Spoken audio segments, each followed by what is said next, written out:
मित्रों, व्यवहारिक तौर पर किसी मान्यता परंपरा को आगे बढ़ाने का नाम ही धर्म है। जी हाँ, अपने सुखी जीवन हेतु मनवांछित फल पाने की कामना हेतु ईश्वर गॉड भगवान को प्रसन्न करना धर्म है। आर्थ जनमानस की दृष्टि में एक धार्मिक व्यक्ति वह होता है जो किसी प्रमुख पंथ को माने, उस धर्म की परंपरा, नियम और रीति रिवाजों का पालन करे, खास तरह के वस्त्र पहने, भाषा को अपनाए और साथ ही अपने धर्म ग्रंथों को पढ़कर उनका सम्मान करे। किसी भी धर्म के अनुयायी होते हैं, वे अपने अपने धर्म पर नाज करते हैं। भारत में मुख्यतया 4 धर्म हैं और इन धर्मों में आस्था रखने वाले लोग अपने अपने ईश्वर को प्रसन्न करते हैं। जिस व्यक्ति की जिस धर्म में आस्था होती है, वह सुख की स्थिति में अपने सुखों को बढ़ाने की प्रार्थना ईश्वर से करता है, वही दुख आने पर उसका समाधान करने की प्रार्थना भी वह उसी ईश्वर से करता है। धर्म की यह व्याख्या और विस्तृत हो सकती है, पर हाँ, मोटे तौर पर कह सकते हैं कि इंसान का जिस परिवार में जन्म होता है, वही उसका धर्म निर्धारित कर देता है और फिर समाज में प्रचलित मान्यताओं को स्वीकार कर यदि वह उनका पालन करता है तो उसे धार्मिक घोषित कर दिया जाता है। दोस्तों, अब बात आती है, अध्यात्म क्या है? दोस्तों, अध्यात्म यानी आत्म जिज्ञासा, व्यवहारिक तौर पर कहें तो सच्चाई की नियत के साथ अपने जीवन को देखना ही अध्यात्म है। अपने मन की आशाओं, अपने दुख, बेचैनी, लालच, डर से परिचित होने के बाद उस स्थिति को बेहतर बनाना ही अध्यात्म का एकमात्र लक्ष्य है। हम प्रायः जैसा जीवन जीते हैं उसमें डर भी होता है, लालच भी पाया जाता है और तमाम तरह की अन्य कमियां हमारे भीतर होती हैं, जिनकी वजह से हम परेशान और एक शोषित जीवन जीते हैं। पर अध्यात्म कहता है कि सारे दुखों की जड़ तुम ही हो। छोड़ो धर्म, पूजा पाठ और किसी भी तरह के गॉड को मानना। पहले तुम अपनी समस्याओं को देखो और ईमानदारी से उन समस्याओं को हल करो। जो बेचैनी लेकर पैदा हुए हो वैसा हो जाना तुम्हारी नियति नहीं है। तुम बड़े आनंद के अधिकारी हो, तुम क्यों निराशा भरा जीवन जीते हो? जिन उम्मीदों के कारण दिन रात बेचैन होते हो, जिस जगह जाकर मन खराब होता हो, आज ही उस संगति को त्याग दो। आठ संक्षेप में कहें तो संसार की बजाय अपना ध्यान खुद पर लगाकर अपना ही कल्याण करना अध्यात्म का परम लक्ष्य है। दोस्तों, अब बात करेंगे धर्म और अध्यात्म में मुख्य अंतर क्या क्या है। धर्म तमाम तरह की क्रियाओं, आचरण करने का नाम है। कोई फलाने वस्त्र पहने, आचरण करें, किसी भाषा में बातचीत करे तो हम उसका संबंध धर्म से जोड़ते हैं। इसके विपरीत अध्यात्म आपको किसी विशेष विधि को अपनाने के लिए नहीं कहता। जो विधि आपको अपने दुखों से मुक्त कराए वही आपके लिए शुभ है। धर्म पुरानी मान्यताओं और परंपराओं को आगे बढ़ाने का नाम है, जबकि अध्यात्म व्यक्ति को सभी तरह की विचारधारा, कर्मकांड से आजाद कर देता है।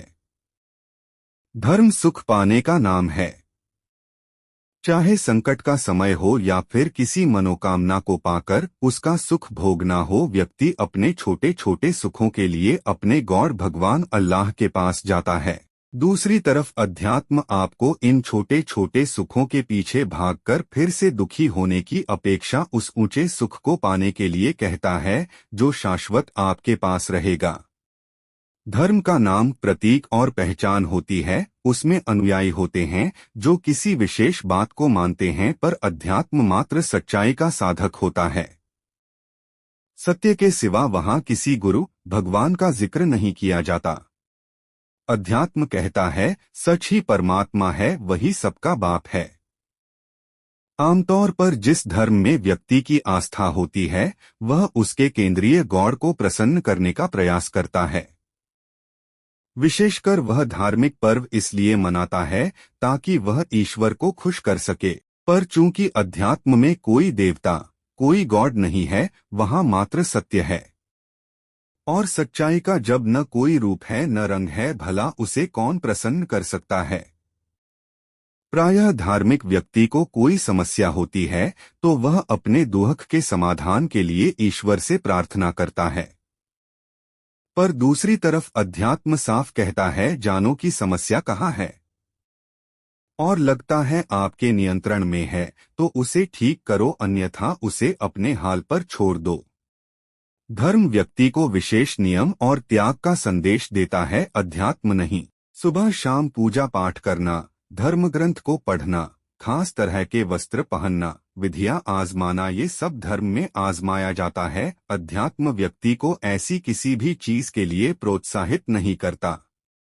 धर्म ग्रंथों में आमतौर पर हमें किसी धर्म विशेष के गॉड की कहानियां और उनका जीवन वृतांत पढ़ने को मिलता है, जैसे रामायण, कुरान इत्यादि। दूसरी तरफ आध्यात्मिक ग्रंथ वे हैं जहां पर देवता और लोगों की नहीं बल्कि मन, प्रकृति और सत्य की बात की जाती है। भगवद गीता उपनिषद एक आध्यात्मिक ग्रंथ है। जो कुछ हमारी इंद्रियां देख सकती हैं, महसूस कर सकती हैं, सब प्रकृति के क्षेत्र में आता है। गॉड की हम पूजा करते हैं, उन्होंने सामान्य मनुष्य होकर भी महान कर्म किए, फिर चाहे जीसस हो, भगवान राम हो, ये सभी प्रकृति के क्षेत्र में आते हैं। तो धर्म संसार पूजन की बात करता है, वही अध्यात्म में सबसे ऊंचा मात्र सत्य है। धर्म मान्यता विश्वास का बल देता है, जबकि अध्यात्म व्यक्ति को जिज्ञासा करने, सवाल पूछने के लिए प्रेरित करता है। आमतौर पर धार्मिक व्यक्ति से आशा की जाती है वह चुपचाप अपनी परंपराओं, मान्यताओं को आगे बढ़ाए, लेकिन अध्यात्म कहता है, एक एक कर्म जो तुम कर रहे हो पहले जानो तो सही कर क्या रहे हो और उसका लाभ क्या होगा। धर्म और अध्यात्म दोनों का एक होना जरूरी। हम जैसा जीवन जीते हैं, जिस धर्म का स्वयं को अनुयायी बताते हैं, उसके मुताबिक कर्तव्य, धर्म और अध्यात्म तीनों अलग अलग जरूरी हैं।